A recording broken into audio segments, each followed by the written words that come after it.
자, 지난 시간에 배운 거, 지금 우리는 전 성경의 구속사에 아주 핵심을 하고 있습니다.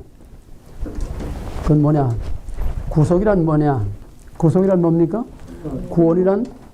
비로소 죄를 속하여 하나님 비로소 죄를 속하여 하나님 백성 만드는 것. 예. 비로소 죄를 속에서 하나님의 백성 만드는 게 이제 구속인데, 왜 구원이 왜 필요한가? 성경은 처음부터 모든 인간은 죄인이라고 하는 정령 죽으리라. 아담의 모든 후손은 다 죄인이라는 전제에서 성경이 시작됩니다. 그러므로 성경은 그 죄에서 영원한 사망에서 우리를 구원해내는 구속이 성경의 본질일 수밖에 없고, 또 거기서 출발할 수밖에 없고, 그래서 성경을 구속사라고 합니다. 구속의 역사, 그 구속의 방법과 구속의 형태가 어떻게 발전돼 가는가. 구속의 본질은 죄와 마귀에서 우리를 빼내서 하나님의 백성 만드는 게 구속의 죄고, 또 구속의 방법은 계속해서 변화되면서 발전돼 나가는 겁니다. 그런 구속은 뭐냐? 구원은 넓은 의미의 구원과 좁은 의미의 구원이 있다고 그랬습니다. 가장 먼저 좁은 의미의 구원을 우리는 구속이라고 합니다. 구속. 구속이란 피로써 죄를 속해서 하나님 백성을 만드는 겁니다. 피로써 죄를 속해. 왜? 고대 언약은 다 저주 언약입니다. 먹지 말라. 먹는 날은 정령 죽으리라. 죽음을 걸고 하는 약속 다 저주 언약이에요. 먹는 날에는 죽는다. 저주 언약입니다. 그러므로 그 언약을 어기면은 죽는 겁니다. 이것이 성경의 출발이에요. 그래서 거의 조금 발전되면은 그 저주 언약은 말을 바꾸면은 피는 피로, 죽음은 죽음으로, 생명은 생명으로 반드시 갚아야 된다는 거예요. 죽음은 죽음으로 갚아야 돼요. 죽을 죄를 졌으면은 누군가가 대신 죽어줘야 그 죽음의 죄를 면할 수 있는 거고, 피를 흘렸으면은 반드시 피를 흘려야, 피는 생명이야. 피나 죽음이나 생명이나 다 같은 거예요. 그러니까 피는 피의 원리가 구속의 기본 원리입니다. 피는 피로, 생명은 생명으로, 죽음은 죽음으로. 그런데 모든 사람이 다 죄인이기 때문에 죄인이 죄인을 위해서 주고받았자 그 사람의 죄를 대신 속할 수가 없어. 그러면은 죄 없는 사람이 그 사람의 죄를 뒤집어 쓰고 죽어야 그 사람이 죄에서 사면될 수가 있는데, 모든 사람이 다 죄인이니까 누가 대신 죽어서 그 사람의 죄를 대신 사해줄 사람이 없는 거야. 그러니까 불갑을 죄 없는 사람이라야 죄인의 죄를 대속할 수 있으니까, 그래서 모든 아담의 자손은 다 죄인이야. 그래서 아담에게서 난 거는 다 죄인이야. 죄인에게서 나온 건 다 죄인이야. 우리의 행위와 상관없이 죄인에게서 나온 건 다 죄인이야. 돼지에게서 나온 건 다 돼지듯이 우리의 행위와 우리의 의사와는 상관없는 죄인이 된 거야. 우리는 억울하게. 왜? 뱀이 뱀 되고 싶어서 뱀에서 나왔으니까 뱀이지. 그잖아요?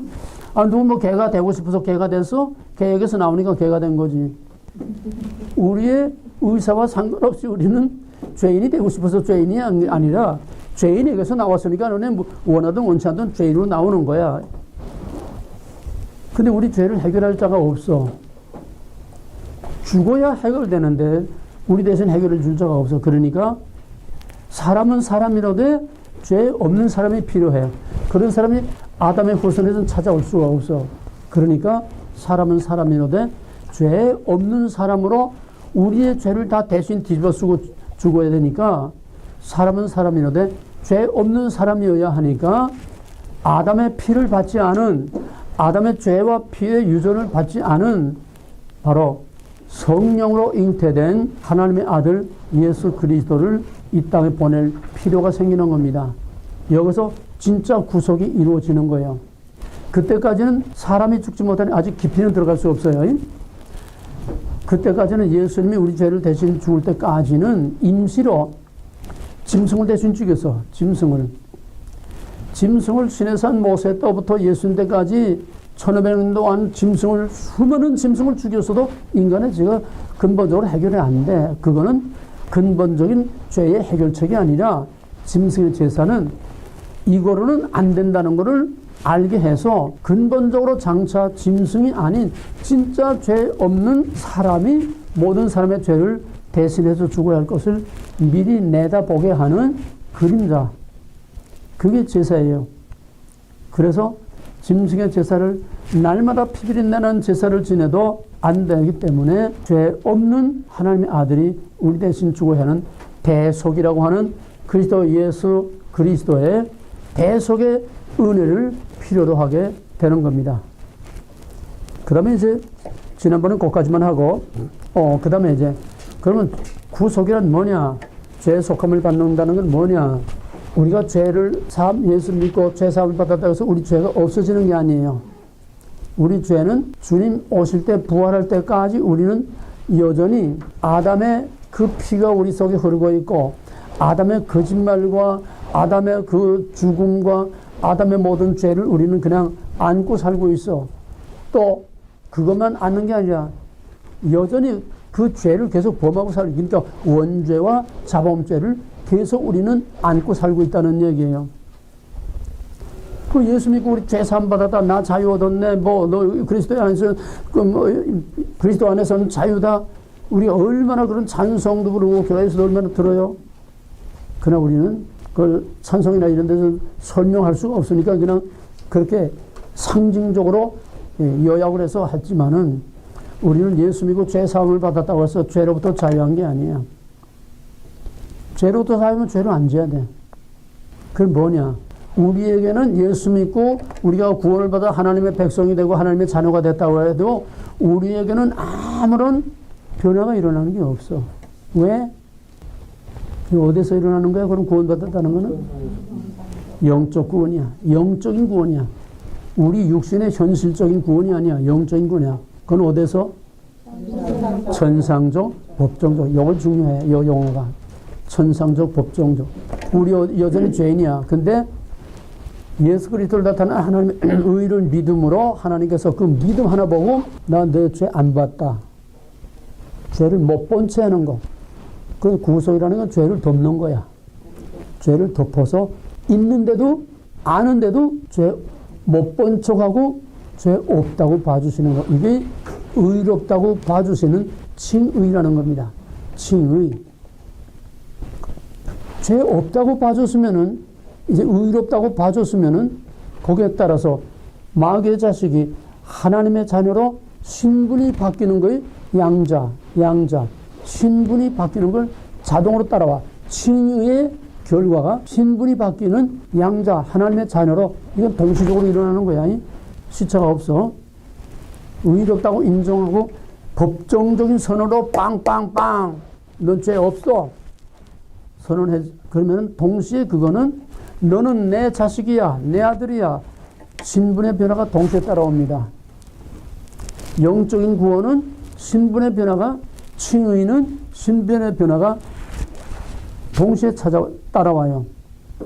그리고 전국 시민권 가지고 하나님 자녀가 되는 영적으로만이야. 우리 현실적으로는 여전히 아담의 후손으로 여전히 죄인으로 그냥 죄를 뒤집어 쓰고 먹고 그냥 살고 있어. 그냥 마귀하고 그냥 놀아나고 마귀 장단에 춤을 춘 놀아나고 살고 있어. 껍데기는 하나님의 자녀이라고 거기 가서 찬양하고 뭐고 다 하는데 실제는 마귀의 자식으로 그냥 마귀 장단에 맞아 춤을 추며 살고 있어. 그건 뭐냐? 현실적으로는 우리가 하나님의 구속, 하나님의 구원을 누리지 못하고 있다는 거야. 천상적, 법정적, 영적으로만 누리고 법적인 보장만 받은 거야. 법적인. 그건 우리가 현실적으로 또 영적으로 죄와 마귀로부터 진짜 자유함을 얻는 진짜 우리의 구속이 완성되는 육체의 구원, 우리 육신의 구원은 언제 이루어져? 부활 때. 예수님 재림할 때 그때는 그냥 순식간에 호련히 부활장 고린도서 15장 52절 순식간에 호련히 그때는 이전의 육체가 아니야. 예수님의 부활한 육체로 변화되는 거야. 죽었다가 산 자나 산채로 변화되는 자나 예수님의 부활한 그 부활, 예수님의 부활체와 똑같은 신적인 우리 몸은 우리 몸이로되 신적인 몸으로 변화되는 거야. 왜? 신분이 하나님의 아들이면 신분이 신이야. 뭔 말인지 이거 되겠어? 그래서 하나님 말씀을 받은 자는 신의 아들이라 하였거늘 요한복음에 시편에도 하나님의 말씀을 받은 자는 즉 구속함을 받은 자는 신이라 하였거늘 왜? 신의 아들이니까 우리 신의 아들이야. 영적으로 법적으로는 여기는 떨거지같이 살고 있어도 우리는 영적으로 법적으로는 왕자요 공주들이야. 그러니까 왕같은 제사장으로 땅에서는 떨거지같이 살고 있어도 영적 권위에서는 왕처럼 살라는 거야. 응? 마귀에 대해서는 사자처럼 권위 있는 권위자로 살고 이게 크리스천의 특권이고 크리스천의 권위야. 순교를 당하면서도 정말 왕같은 그런 영광을 가지고 순교를 당하는 승리자로 순교를 당하는 건 맞아 죽는 패배자가 아니야. 그게 진짜 승리, 진짜 승리하는 거야. 마귀를 이기는 거야. 그게. 그러니까 참 그렇지 않으면은 땅에서는 떨거지같이 살아도 우리는 영적으로는 하나님의 왕의 아들, 딸, 신의 아들, 딸, 우리는 법적으로는 신의 아들, 딸들이야. 그러니까 그런 프라이드와 권위를 가지고 그 믿음 가지고 살면은 신의 아들로서의 신의 보장을 하나님께로 받아 이 땅에서 완전하지 않고 불완전하지만은 필요에 따라서 하나님께서 신의 아들의 보장을 받아. 그 보장이 뭐냐? 우리의 보디가드를 하나에 다 붙여주는 거야. 보디가드가 다 있어. 하나님의 자녀들은 보디가드 다 있어. 당번 천사가 다 있다는 얘기야. 응? 크게는 성령께서, 성령은 뭐 영이니까 뭐 여기 있다 저기 있다가 아니냐. 크게는 성령께서 이 땅에 임하셔서 우리를 다 주관하고 계시지만은 그 성령은 또 보이지 않는 영인 천사를 또 성령이 부려서 각자의 형편에 따라서 천사가 우리를 다 보디가드로 지켜줘. 당번 천사가 있다는 얘기야. 뭐 천사 얘기하니까 길게 전개하지 않겠어. 이제 창세기 들어가서 이제 천사 얘기할 거니까. 그만큼 법적인 보장을 받아. 부분적인 법적인 보장을 받아. 나는 그 법적인 보장을 지금 하나님의 아들, 신의 아들의 보장을 받으면서 이렇게 내가 인감도 하나 없고 세상에서 볼 것도 없고 떨거지 같은지만은 나는 그렇게 당당하게 부족한 게 없고 하나님의 신의 아들의 보장을 받으면서 나는 살고 있어. 부족한 게 없어. 하나님이 원하는, 그러니까 하나님의 권위를 높이고 하나님의 권위 밑에 있으면은 하나님께서 그만큼 하나님의 권위로 지켜주고 보아주고. 너 하나 따라해. 권위 밑에 권위 있고 권위 밑에 권위 없고 권위 위에 권위 없다. 권위 위에 권위 없다. 이게 중요한 거야. 메가도가 1세기에 하나가 나올까 말까 한 영웅이라고 그래. 근데 한국 6.25 때에 국동군 사령관으로서 중공군이 막 밀려 나오니까 중국 국경을 폭격하라. 중국 국경을 폭격하겠다고 그래서 그때 트루만은 재선에 걸려가지고 표를 얻어야 되니까 한국을 전쟁을 휴전을 시키겠다. 그 재선의 선거 공약이야. 트루만은 전쟁을 쉬게 하는 휴전을 성립시키겠다고 하는데 메가도는 확전이야. 중국을 폭격하겠다는 거야. 맥을 끊어버리겠다는 거야. 보급도 끊어버리고. 그러면 군 통수권자는 누구요? 군 통수권자는 오송 장군 메가도가 아니라 대통령이야. 권위가 권위에 도전을 했어. 뭔지 알아? 암만 정이라도 암만 오라도 권위는 권위 밑에 있어야지 권위가 권위 위에 올라가면 안 돼. 그러니까 전쟁 중에 트루만이 내보게 나 좀 보세. 하와이에서 트루만 메가도 만나가지고 이젠 자네 이제 그만하면은 집에 가서 이제 애나 보지. 별 5개를 그냥 떼버렸어. 하나님의 원리도 신앙률도 똑같아. 하나님의 권위 밑에 있으면 권위 밑에 있다는 건 뭐냐? 하나님의 권위를 절대적으로 두려워하고 존중하고 높이고 소중하게 섬기면은 하나님 나를 그렇게 소중하게 나를 취급해 준다는 거예요.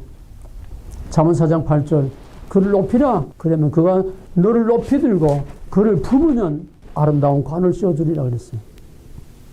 이게 원리야. 믿음 다른 거 없어. 하나님 싫어하는 거 안 하고 하나님 기뻐하는 것만 찾아서 하고 의무적으로 율법적으로 하는 게 아니라 내 마음으로 또 하나님을 기뻐서 어떻게 하면 하나님을 기쁘게 할까? 사랑하는 연인들이 서로 상대편에게 잘 보이려고 하는 것처럼 하나님을 높이면은, 권위를 높이면은 하나님을, 나를, 보디가드를 딱 지켜줘서 나를 지켜주고 보호해주고 품어줘. 내가 간증을 하자면 끝도 한도 없어. 지금 나는 너무너무 스릴한 그 순간순간을 피를 말려가면서 내가 85살에 내가 금식까지 하면서 뭐 피 말리는 이 애국 운동하는 게 얼마나 힘든지 몰라요.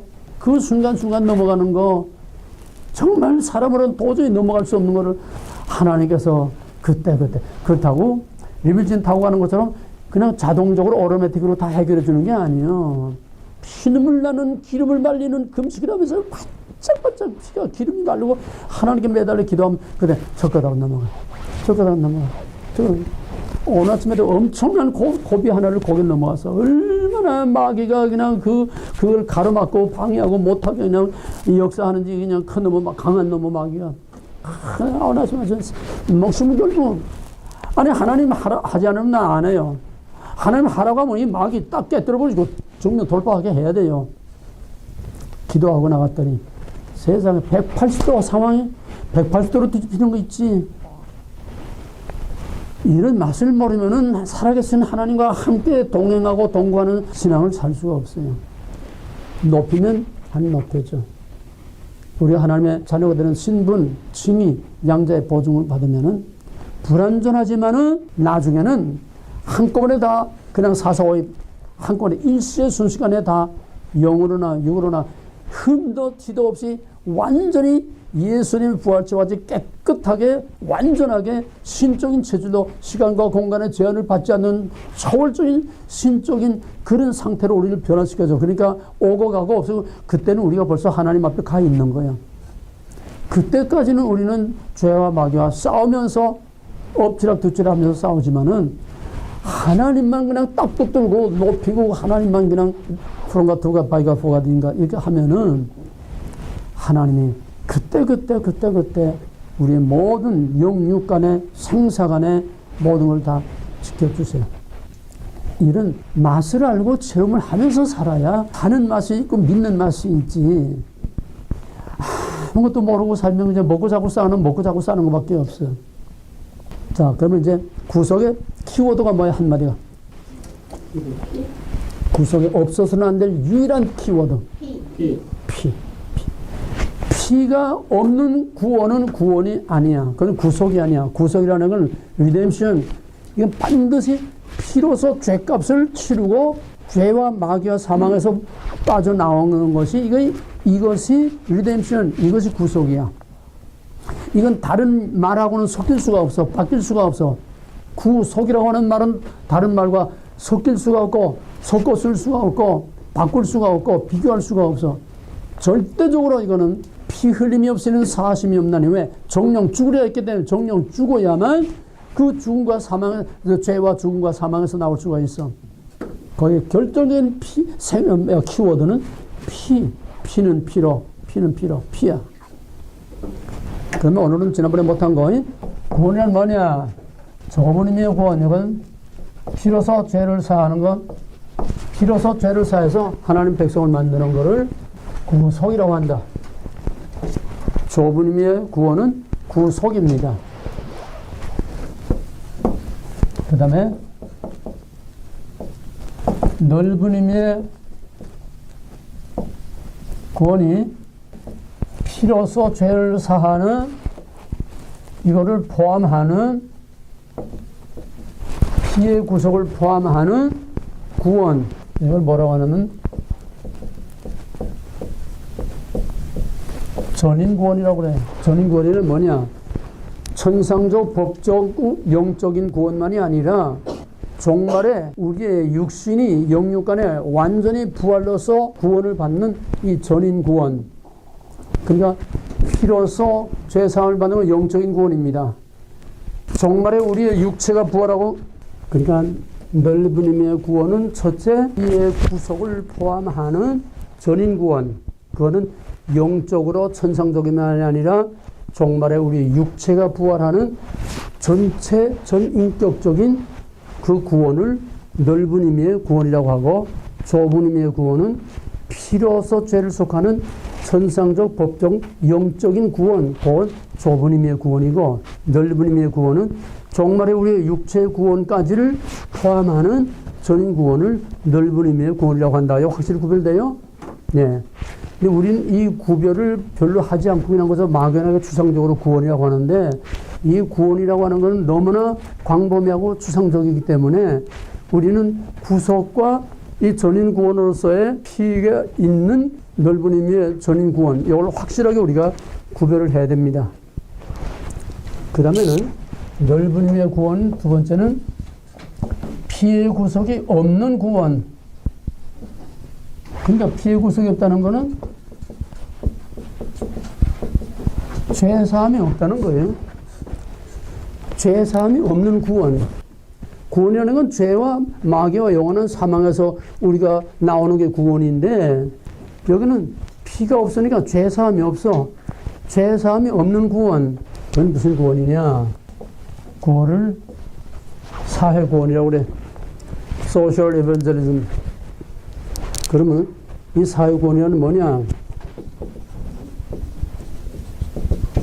사회구원이란 영적인 문제, 죄의 문제가 아니고 도둑놈, 압제하는 자, 가난과 굶주림과 질병과 압제하는 자가 없는 이 땅에 인간에 의하여 인간을 위한 인간의 살기 좋은 유토피아 세상을 만든다는 거야. 왜? 죄의 문제가 없으니까. 너희는 원죄 인정 안 해요. 여기서 죄라는 건 뭐냐? 사회공헌에서 죄라는 거는 우리가 말하는 죄가 아니라 도덕적인 죄. 도덕적인 죄. 이거를 조금 더 확실하게 말하면은 제도적으로, 구조적으로 기업체라든지 국가라든지 회사라든지 이런 어떤 조직과 제도적으로 법적으로 가난한 자, 약한 자, 병든 자 이거를 압제하는 거야. 착취하는 거야. 근데 구조적인 악, 이걸 구조악이라고 그래. 구조악. 제도적인 구조악. 이거를 최대의 악으로 죄로 취급하는 겁니다. 그 구조적인 제도적인 가진 자라는 건 돈, 권력, 파워 이걸 전부 다 가진 자야. 그건 구조적으로, 사회적으로, 법적으로 어떤 시스템으로 그런 파워를 가지고 그걸 갖지 못한 약자들을 착취하고 탄압하고 이것이 그들에게 최대의 악의 적입니다. 그러면 거기서 구원이란 뭐냐? 그러니까 거기서 죄와 악이라는 것은 구조악이야. 구조악. 구조적인, 제도적인, 체제적인, 법적인 그 악이라는 거야. 거기에서 해방시키는 것이 구원이야. 이게 사회구원이야. 이게 됐어요? 그러면 거기서 해방시키려면 어떻게 해야 되느냐? 싸워서 제도권, 반체제 운동이야. 반체제 운동. 그 제도, 조직, 체제, 그와 싸워서 때려 눕히고 그 눌린 자, 사로잡힌 자, 약자들을 거기서 빼내가지고 해방시켜서 우리 인간을 위한 서로서로 살기 좋은 그런 유토피아를 세상에 만들자는 거야. 뭐 먼저 이해가 돼요? 이게 해방신학이고 사회복음주의고 모든 것들이 전부 다 이겁니다. 다 사회복음주의야. 이런 사회구원을 사회복음주의, 사회복음주의는 소셜 에반젤리즘인데, 자, 이 말을 잘 생각해봐요. 이건 합성어야. 사회라는 말하고 복음주의, 복음이라는 말. 여기서 사탄의 정체 하나를 보는 겁니다. 사회복음주의. 여기에서 복음자를 빼면 뭐가 돼? 사회주의가 돼. 사회주의란 뭐예요? 공산주의야. 근데 왜 여기 복음주의가 들어가느냐? 복음이 들어가지 않으면 사기를 칠 수가 없어. 그럼 여기 알매의 몸통 진짜 저희들이 바라는 타겟, 목표가 뭐냐? 사회주의야.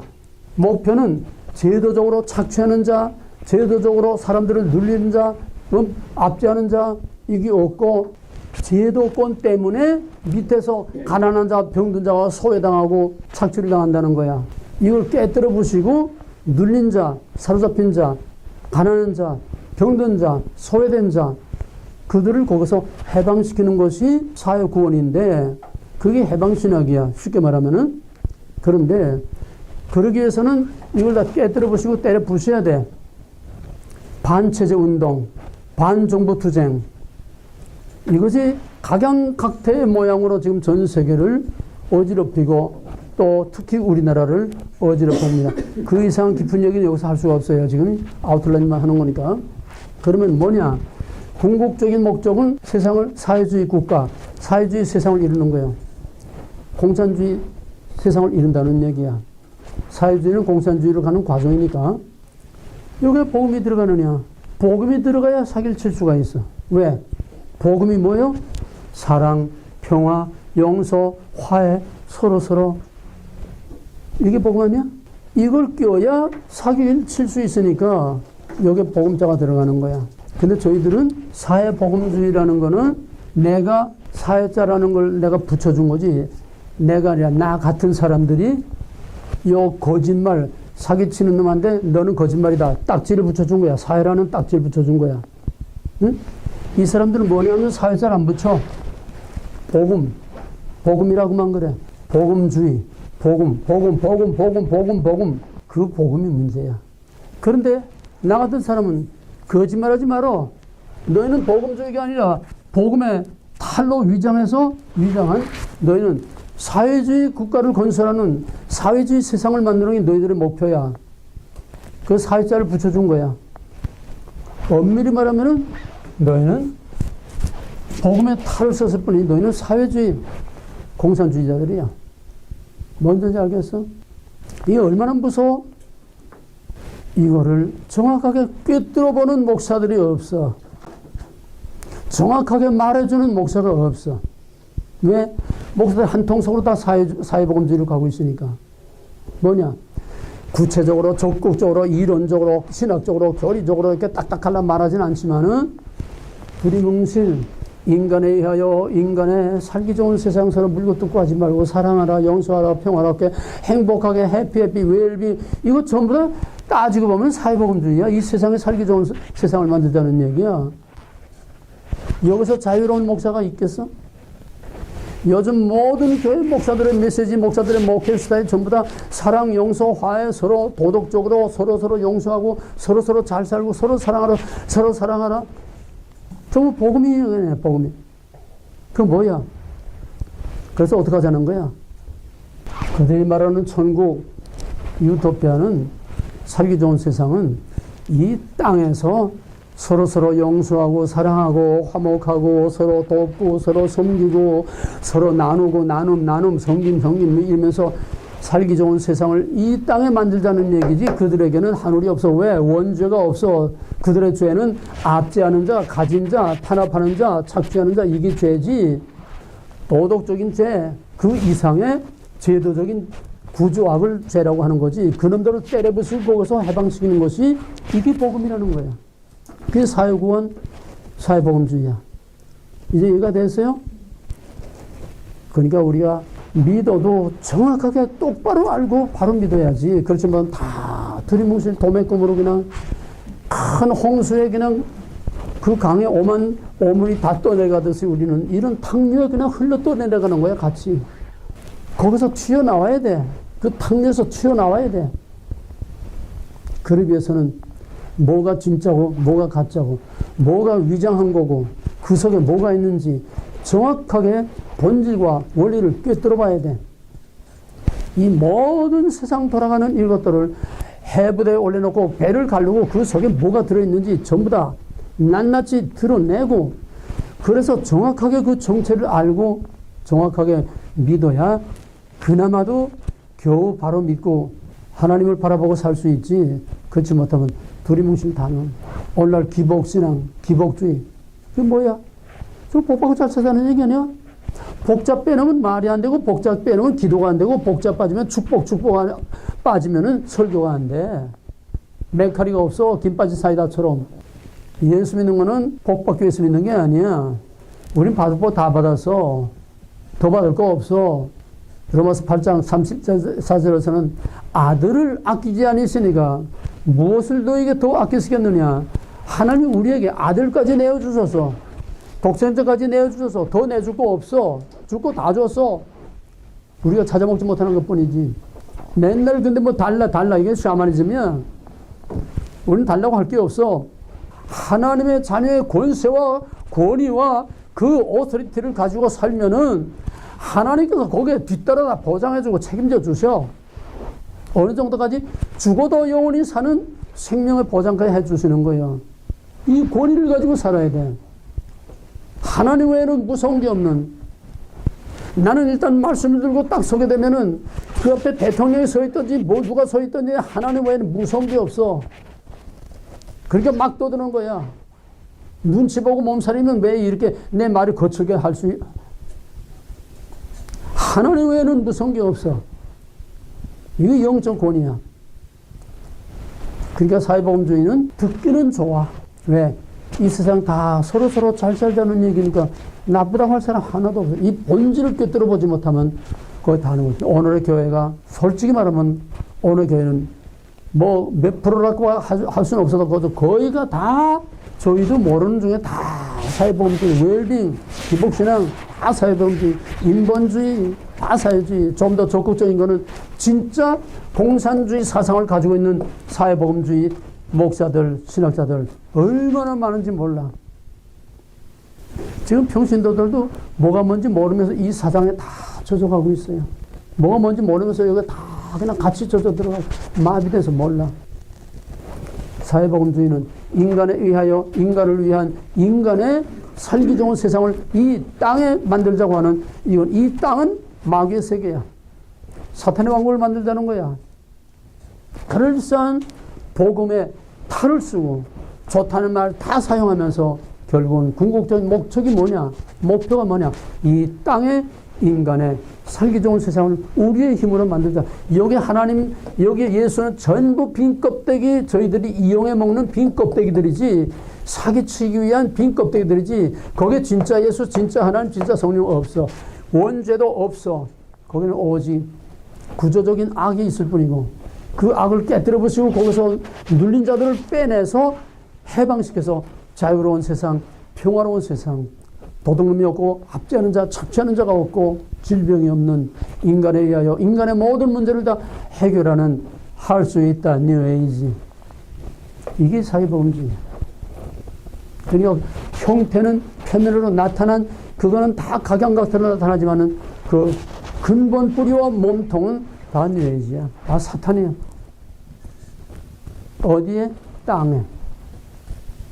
이제 좁은 의미의 구원을 피의 구속이 있는, 피로서 죄를 속하는 구속을 좁은 의미의 구원이라고 하고, 넓은 의미의 구원은 그냥 salvation, 넓은 의미 그냥 salvation, 구원, 또 delivery, 해방, 빼내오는 거, 그것도 넓은 의미의 구원이 하지만은 그 넓은 의미의 구원도 피의 구속이 있는 종말론적인 우리의 육체의 구원까지 포함하는 전인 구원.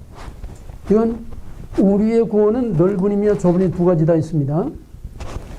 그러나 넓은 의미의 구원 가운데 또 하나는 피의 구속이, 죄의 구속이 없다는 건 하나님도 없고 원죄도 없고 다 없다는 얘기예요.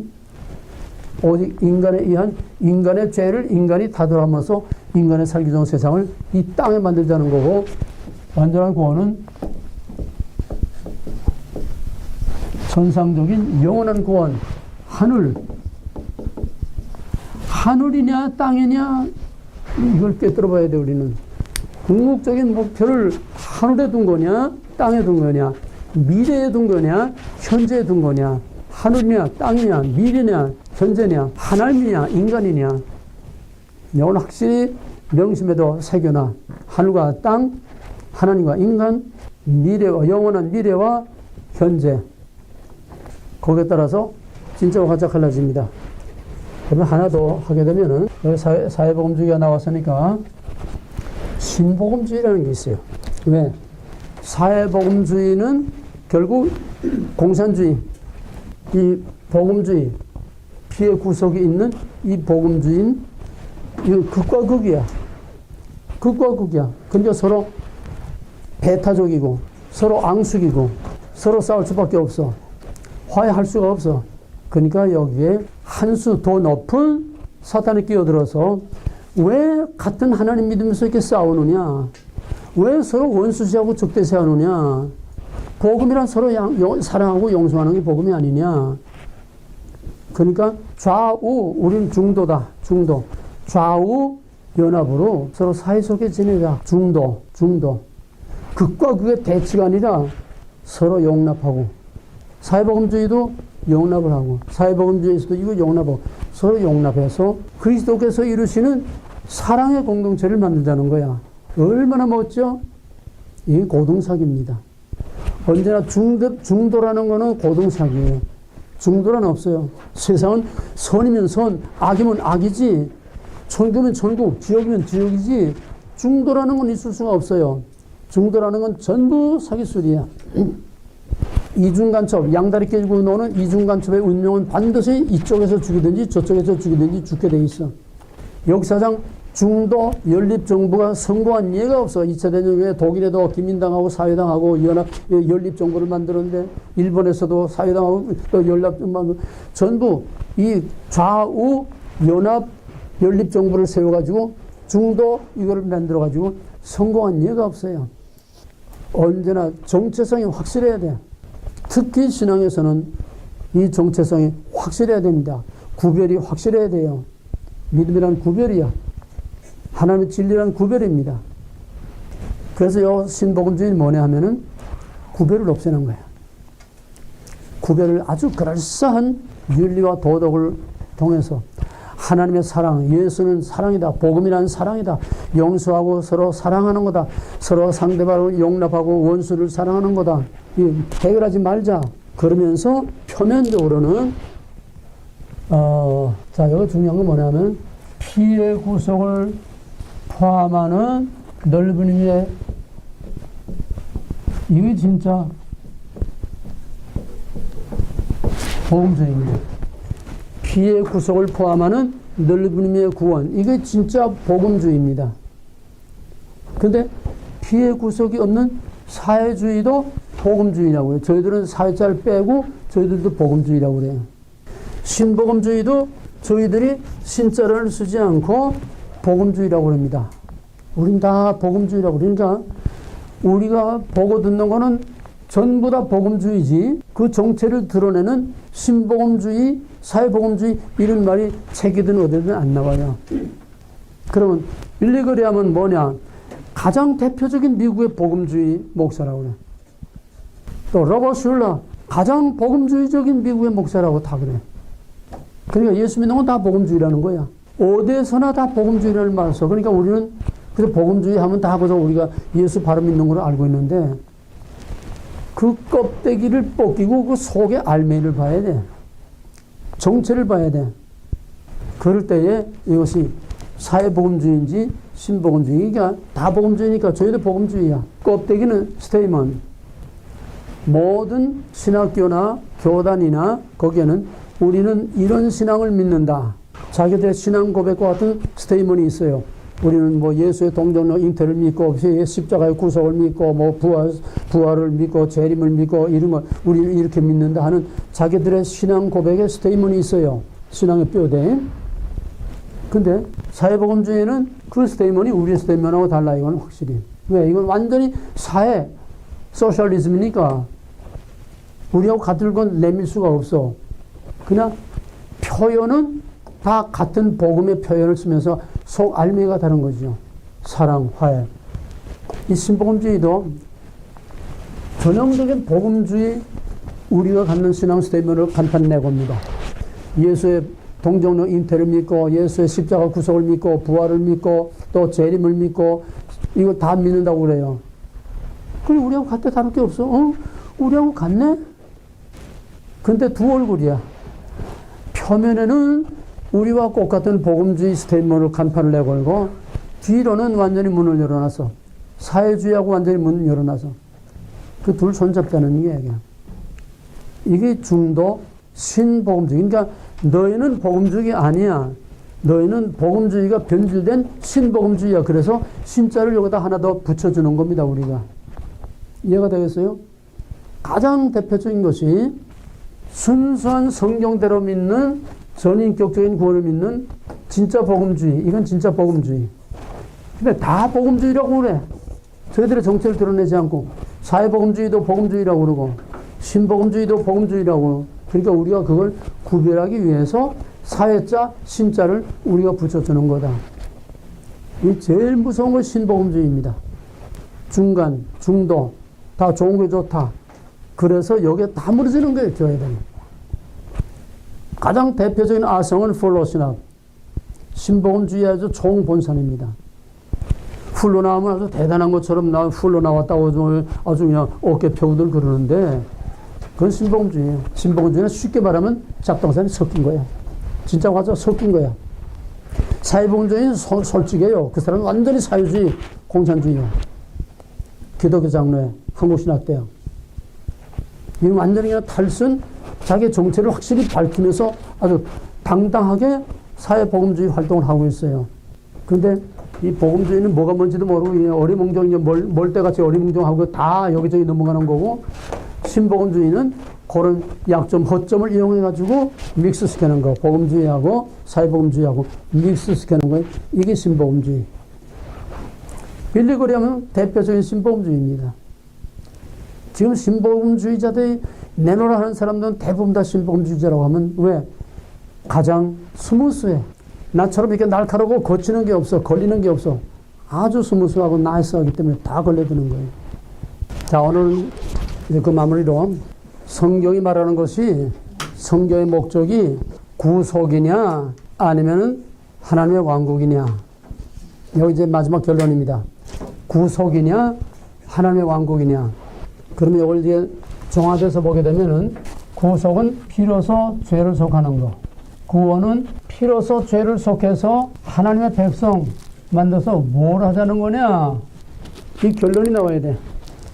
피로서 죄를 속해서 우리를 부활시켜서 죄 없는 완전한 성화, 그리스도의 부활체와 같은 신적인 그런 존재를 만들어서 뭐 하자냐. 즉 구속이라는 건, 구원이라는 거는 하나님의 백성을 만들자는 건데, 하나님 백성 만들어서 뭐 하자는 거냐.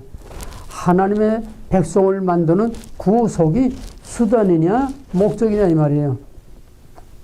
뭐겠어요? 구속이 수단이겠어요? 목적이겠어요? 수단. 목적은? 목적은 영원한 새하늘과 새 땅에 하나님의 왕국을 만드는 게 목적이야. 이게 창조의 목적이고 성경을 주신 목적이고 예수 그리스도가 이 땅에 오신 목적이고 우리를 구원하는 모든 목적이 구원 자체, 하나님의 백성 만드는 자체가 목적이 아니라 궁극적으로 영원한 하나님의 왕국을 만드는 거예요.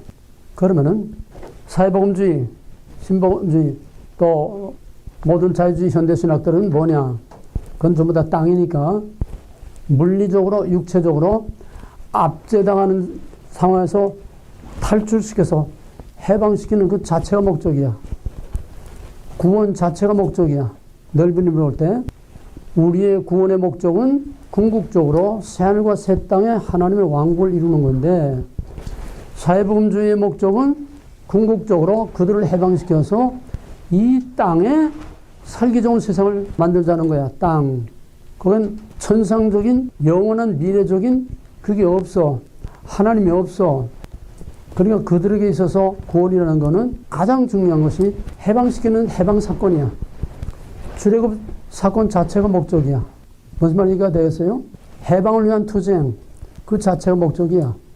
이 땅의 유토피아 세상을 만든다는 거는 하나의 속임수 거짓말이고, 인간에 의해서 죄가 없고 질병이 없고 압제하는 자가 없고 서로 썩이고 뜯어먹는 게 없는 그런 세상이 만들어진 예가 동서고금의 역사상 없어.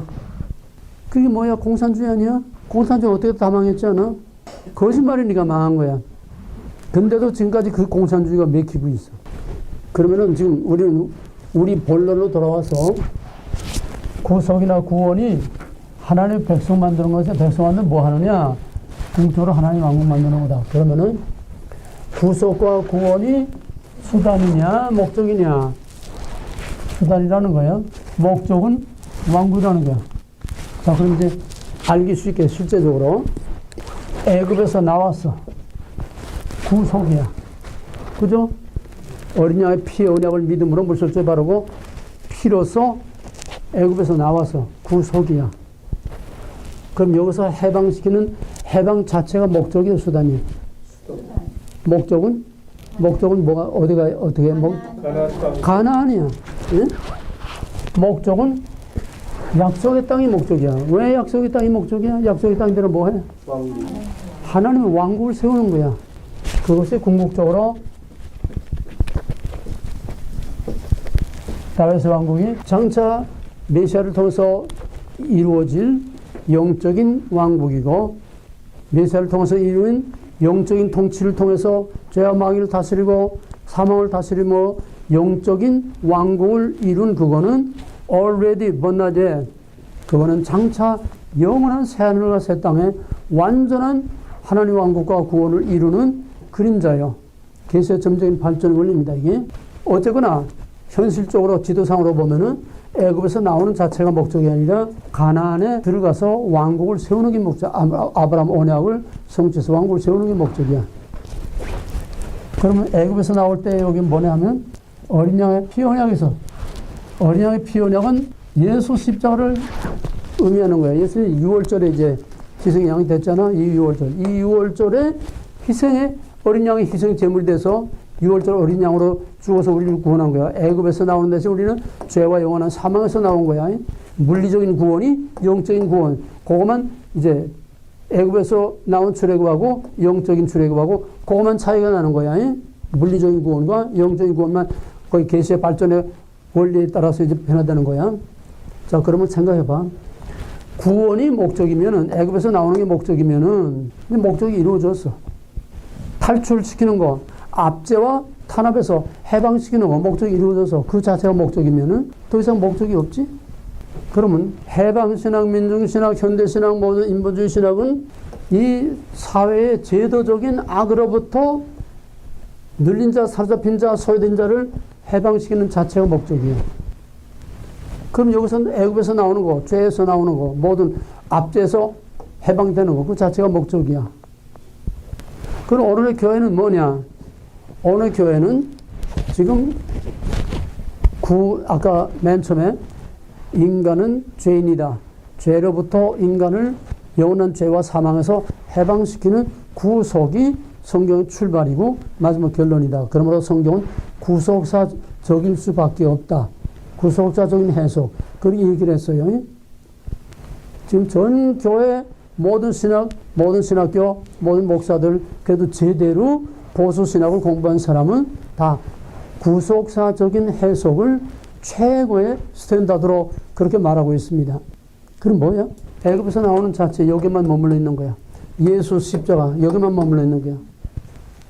요즘은 오직 예수 십자가밖에 몰라. 저 인본주의 세상은 관두고 그래도 보수 제대로 교육받은 사람이라는 게 오직 예수, 오직 십자가 이거밖에 없어. 그럼 무슨 얘기야? 지금 그 지도상의 현장으로 보게 되면은 맨날 애굽에서 양만 잡아먹는 거야. 뭔 전제로?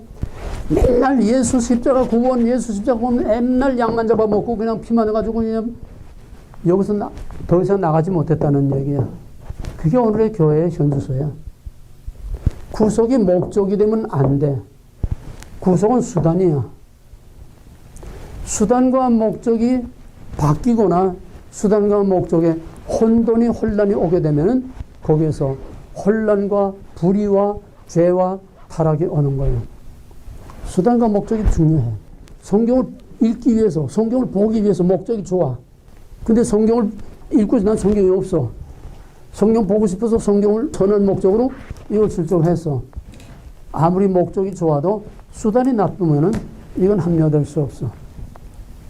중세 속담에 성경을 읽기 위해서 제단의 촛대를 훔칠 수는 없다. 훔쳐서는 안 된다. 성경 읽는 것이 그렇게 아무리 좋은 일이지만은 성경을 읽기 위해서 제단에 항상 켜놓은 촛불을 훔쳐서는 안 된다는 거예요. 수단이 목적을 합리화해서도 합리화할 수도 없다는 거예요. 오늘 우리 교회와 신앙의 문제는 바로 수단과 목적의 문제입니다. 수단이 목적으로 둔갑되면은 이거는 세상이 거꾸로 되는 거예요. 진리와 신앙이 거꾸로 되는 거예요. 하나님과 인간이 거꾸로 되는 거예요. 수단과 목적이 바뀌면은. 또 수단과 목적이 혼돈이 오고 혼란이 오게 되면 신앙과 가치관의 혼란이 오게 되고 사회 질서의 혼란이 오게 돼. 정치에서나 교회 신앙의 문제나 어떤 회사, 어떤 그런 기관이든지 똑같아. 회사가 돈을 버는 게 목적이야. 돈 버는 목적이 아무리 돈을 벌어서 국가에 세금을 바치고 돈을 벌어서 많은 그 고용인들의 가정에 생활비를 대주고 다 암만 목적이 선해도 수단이 나쁘면 안 되는 거야.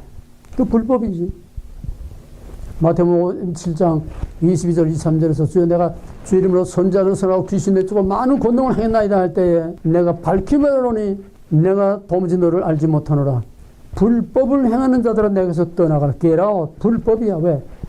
선자들을 행하고 귀신을 내쫓고 요즘 말로 말하면 아주 유명한 목사, 훌륭한 목사, 성공적인 목사, 목회를 했다는 얘기야. 근데 왜 불법이야? 목적과 수단이 다르기 때문에.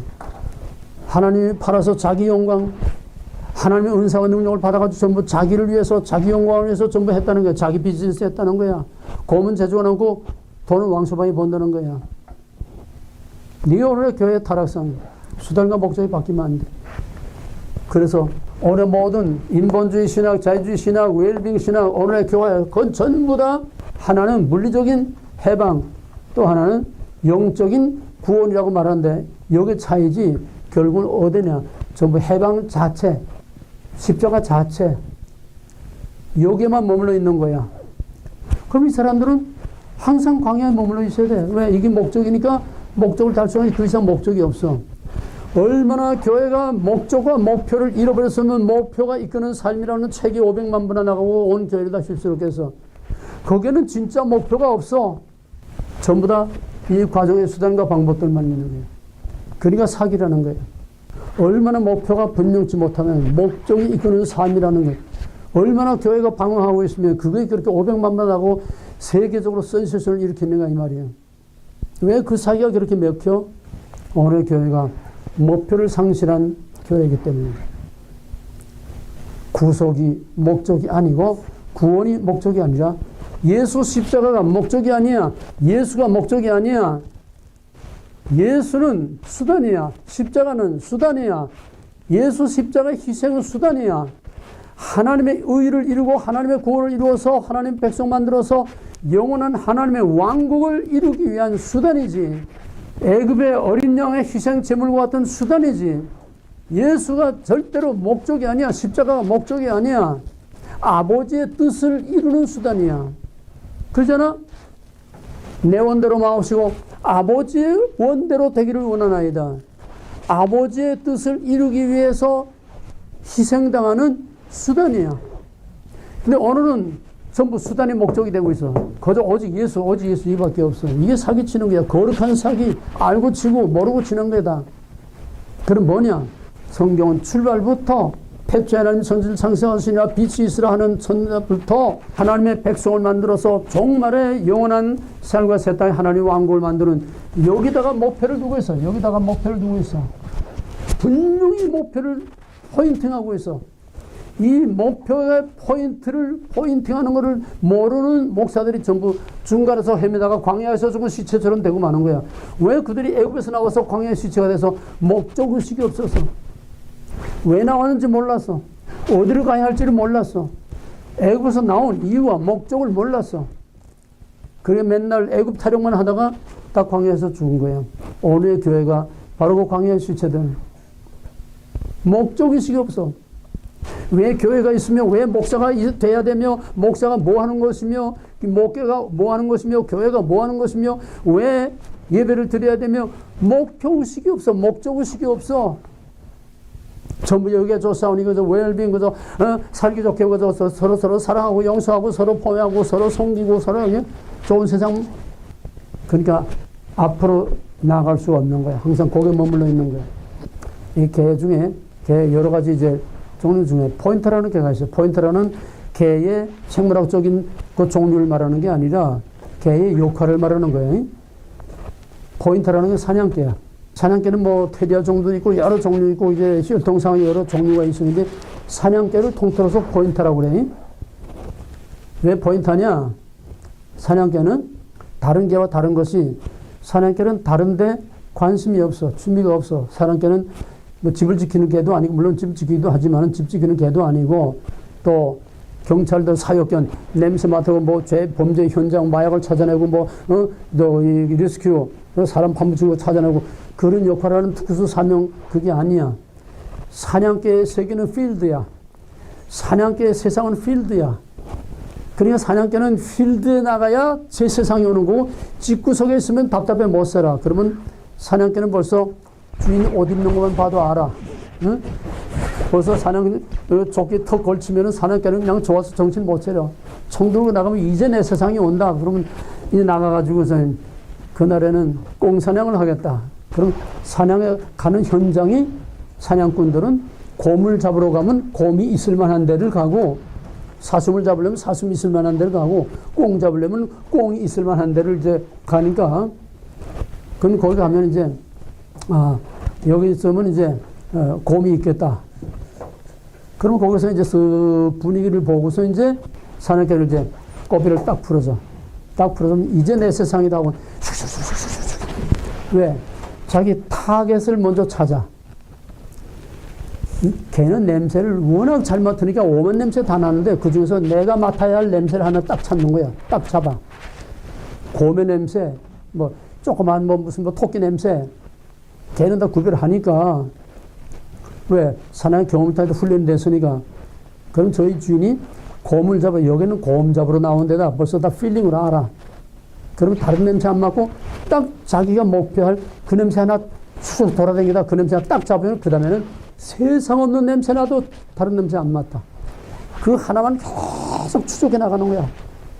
추적해 나가다가 거리가 가까워지면은 딱 멈춰. 딱 멈춰서 주인을 기다리는 거야. 그럼 주인이 오게 되면 이제 포인팅을 해줘. 자기가 딱 멈춰 있으면 내 앞에 목표가 있다. 내 앞에 목표물이 있다. 준비해라. 그럼 벌써 이거 다 필링으로 훈련으로 다 통하게 돼 있어. 교감이. 그러면 사냥개 이제 주인이 딱 총을 준비하고 있으면 탁 쳐나가. 튕겨. 포인팅 해주는 게 포인터야. 주인의 목표물을 정확하게 지적해주고 그걸 찾아서 지적해주는 그 포인트 해주는 그게 포인터야. 선지자는 포인터야.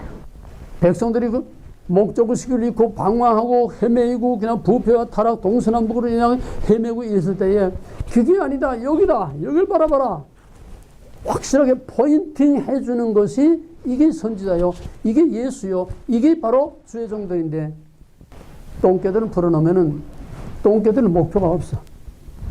자기가 추구해야 할 유일한 그거 하나만 쫓아가야 돼. 이게 목표가 없어. 똥개들 끌고 나가면 그냥 이리 왔다 저리 왔다 그냥 막 지리산 가리산 막 떨어댕겨. 그래서 내가 유튜브에다가 똥개냐 사냥개나 글 올린 거야. 지금 목사들이 목적이 없어. 교회 목표가 없어. 목사의 목적이 없어. 목회의 목적이 없어. 왜 목사가 되는지, 왜 목회를 하는지, 목회란 무엇이며 어디로 끌고 가야 되는지. 그러니까 전부 다 목표의식이 없는 것들은 다 광야의 시체가 된 거예요. 가나안 땅에 들어가서 정탐해가지고 그 장대기가 그건 포도송이를 메고 나와서 저희들의 눈으로 보고 다 했잖아. 그런데 뭐라고 했어? 우리는 못 들어간다. 그건 우리가 갈 것이 못 된다. 왜? 우리는 그들 앞에 메뚜기 꼴밖에 안 된다. 들어가면 다 죽는다. 못 들어간다. 근데 여호수아 갈렙 둘만 뭐라고 그랬어? 들어갈 수 있다. 저들의 신은 죽었고 우리의 여호와는 우리 곁에 있고 하나님이 허락하시면 능히 들어갈 수 있다. 왜? 여호수아 갈렙은 처음부터 모세 밑에서 벌써 훈련이 돼서 저희들이 왜 애굽에서 나왔으며 어디로 가야 하는지 벌써 목표를 알고 있어서 여호수아 갈렙 하나님의 약속, 아브라함에게 한 약속 목표를 분명히 알고 있었어. 포인팅하고 있었다는 얘기야. 딴 놈들은 애굽에서 왜 나왔는지 어디로 가야 하는지 광야를 빙빙 40년 돌다가 이제 그때는 40년 돌기 전이지. 예. 그래서 들어가서 다 보고 나와서도 우리는 못 간다. 약속에 대한 확신과 목표의식이 없는 거야. 그러니까 결국은 목표의식이 없는 거는 전부 다 광야의 수치가 된 거야. 오직 목적의식이 분명한 여호수아 갈렙만이 가나안 땅에 들어갔다는 거야.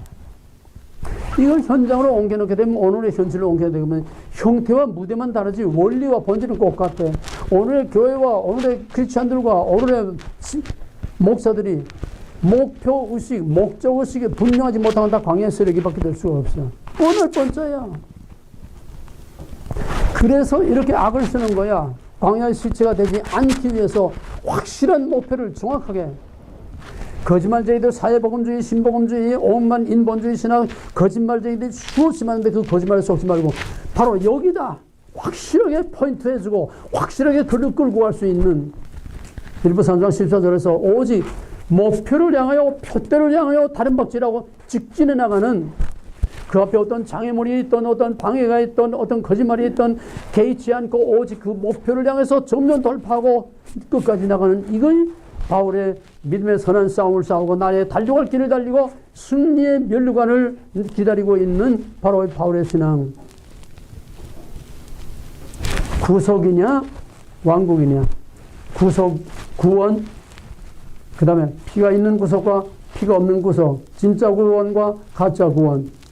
그럼 진짜 구원에서도 바로 목표의식이 분명하냐 목적의식이 분명치 못하냐, 수단이냐 목적이냐, 예수 십자가 애굽의 6월절 수단이냐 목적이냐, 목적이 뭐고 수단이 뭐냐, 이걸 정확하게 구별을 해서 우리는 분명히 예수 그리스도와 태초로부터 선자들로부터 이 성경 전체를 통해서 마지막 포인팅 해놓은 하나님이 여기다 포인팅 해놓은 그 목표를 향해서 나가는 것만이 끝까지 가는 거다. 그러므로 성경은 창세기 첫날 창조에서부터 종말의 그날에 포인팅이 되어 있고 여호와의 날, 주의 날, 마지막 그날 바로 거기에 성경은 이미 포인팅 되어 있고 계속해서 선자들과 주의 종들이 계속 거기다 포인팅하고 있는데 이걸 놓쳐버리니까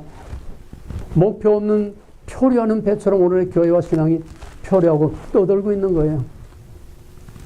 우리에게 이제 필요한 거는 바로 그 목표의식을 확실하게 가지고 목표를 분명히 세워놓고 그 목표를 향해서 배가 항구에서 나가서 어디로 가야 할지 분명한 목표를 모르면 선장이 바다를 떠돌아다닐 거 아니야? 이게 목사야? 떠돌아다니다 어떻게 돼? 어디선가 풍랑만 다 죽는 거지. 목표를 향해서 가야 돼.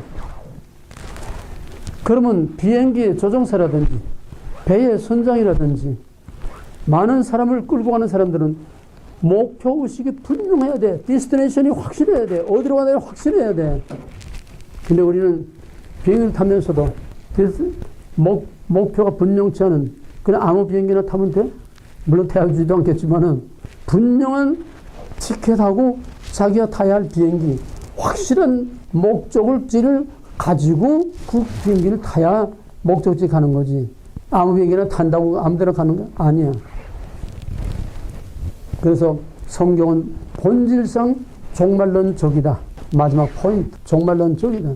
출발부터 종말론적이다. 출발부터 그거를 위해서 창조했고 그거를 위해서 인간을 만들고 그거를 위해서 성경이 계속 발전돼 온 것이고 나머지는 성경은 끝까지 그 목표만을 바라보고 어떠한 방해와 어떠한 유혹과 어떠한 장애물이 있어도 끝까지 그 목표 하나만 붙들고 살든지 죽든지 그 목표를 향해 나가 끝까지 가는 남은 자의 신학이다. 이게 결론이야. 남은 자의 신학.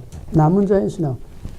로마서 9장 27절에서 이스라엘이 바다에 모래가 들지라도 오직 남은 자만 구원을 얻으리니 어제이 뜨제이 교회 나가서 뭐 이런저런 흉내내 나고 신용이나 내고 충대한다고 다 구원받는 게 아니야. 구원은 남은 자의 구원. 천국 쓰레기통이 아니야.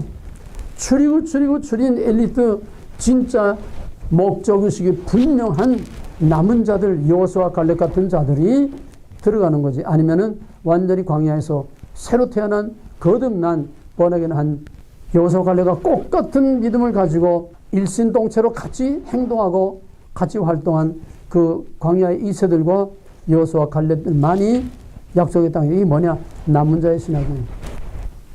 구원, 구속, 구원, 피가 있는 구원, 피가 없는 구원. 구속이 목적이냐 수단이냐. 목적은 뭐고 수단은 뭐냐.